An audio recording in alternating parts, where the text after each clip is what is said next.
On en arrive bien sûr à la qualité de vie des usagers. Oui. Encore une fois, il y a des gestes de base à poser.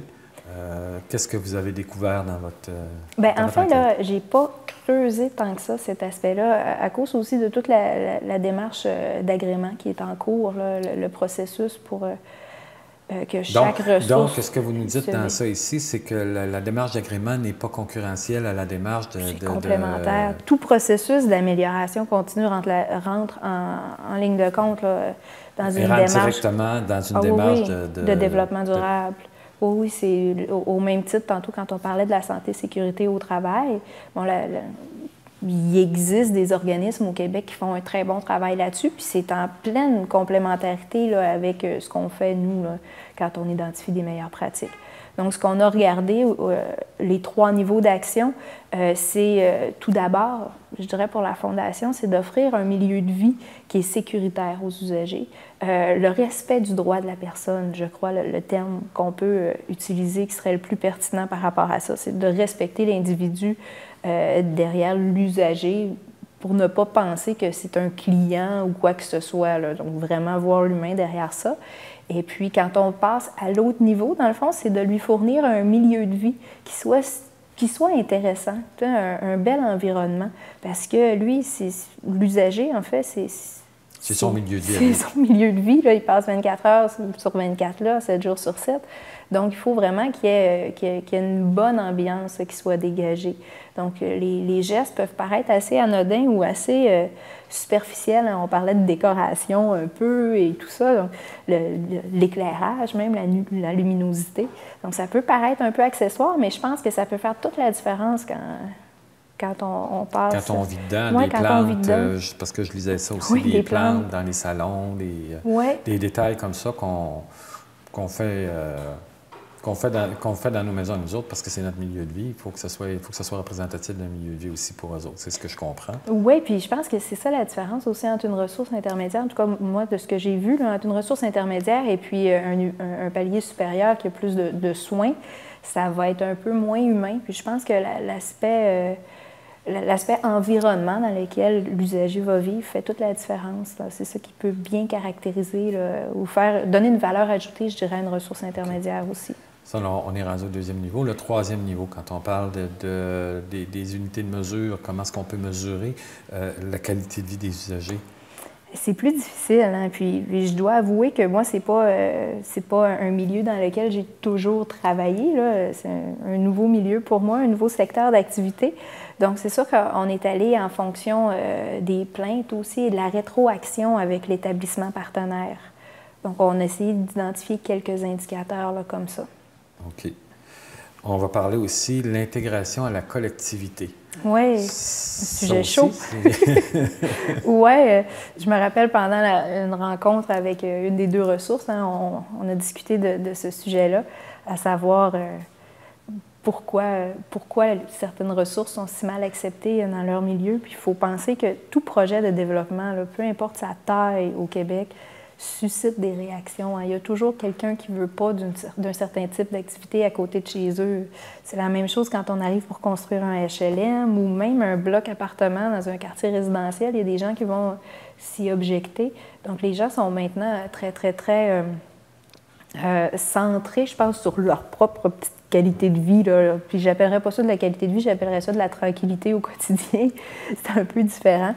Fait que c'est sûr que tout type d'organisation qui a des activités, dans le fond, qui débordent un peu de l'intérieur, là, de ces murs, a un impact sur la collectivité. Et puis, il faut voir de quelle façon on peut interagir avec la collectivité. Donc, ne pas seulement tirer profit de la collectivité, mais d'aller à un niveau supérieur, puis vraiment d'interagir, et puis après ça, s'enrichir mutuellement. Je pense que c'est comme ça qu'il faut le voir. Fait que les actions vont aller graduellement, dans le fond, jusqu'à se rendre à avoir des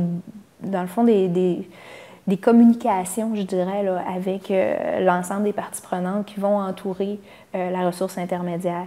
Je parle d'intégration au milieu, ça veut dire essayer Essayer de travailler en amont des problèmes. Essayer de faire en sorte que l'ensemble du voisinage comprenne bien c'est quoi le type d'activité qui se passe dans une ressource intermédiaire.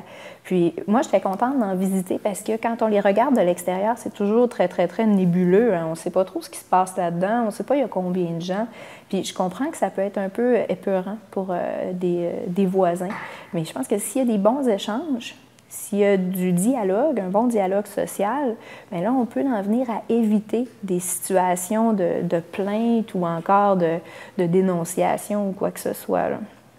Mais ça, c'est globalement. Mais dans les gestes qu'on peut poser au niveau des gestes de base, entre autres, ça serait, comme exemple, ce serait quoi?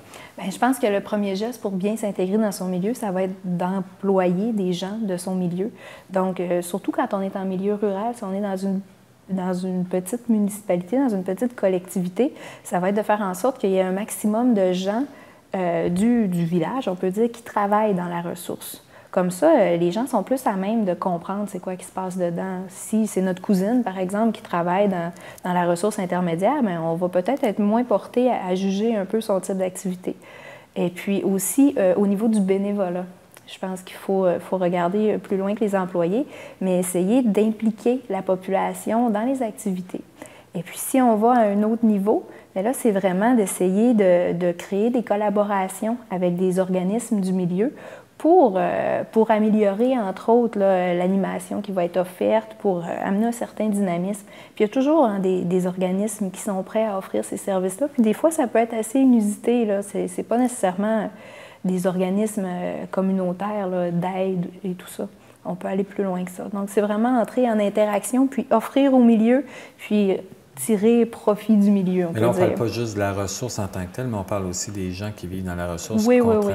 Qui font l'intégration dans la communauté. Exactement, par de l'implication sociale, par du bénévolat, par du partage d'expertise aussi, du partage de vécu et tout ça. Donc, vraiment que autant les propriétaires de ressources que les employés. Maintenant, c'est une meilleure pratique, c'est une des bonnes pratiques, en fait, d'affaires, on peut dire, là, mais une des bonnes pratiques pour une organisation d'inviter ses employés à s'impliquer bénévolement. Donc, ça peut être de libérer ses employés lorsqu'ils ont besoin de temps un peu pour leurs implications sociales et bénévoles. Ça peut être aussi de valoriser ça, hein, d'avoir des mesures de reconnaissance pour l'implication des employés, pour rendre ça positif le plus possible, puis montrer que ça rentre dans les valeurs de la ressource intermédiaire, l'implication sociale et bénévole. Et alors, ça nous amène au troisième niveau, dans le fond. Hein, ça veut dire, comment ça se mesure, ça?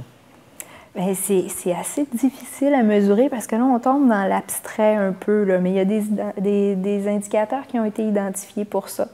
Et puis, je crois qu'au niveau du sentiment d'appartenance, entre autres, des employés par rapport à la ressource, ça peut être identifié comme un indicateur. Sinon, il y a toute la rétroaction du milieu. Hein. Est-ce qu'il y a une variation dans le nombre de plaintes qu'on peut recevoir? Parce que de ce que j'ai cru comprendre, c'est que parfois, il y avait des réactions négatives du voisinage. Et puis là, c'est vraiment d'essayer de voir, là, de par mon implication dans mon milieu, de par mes interactions avec le milieu, est-ce que j'ai réussi à diminuer ce nombre de plaintes-là?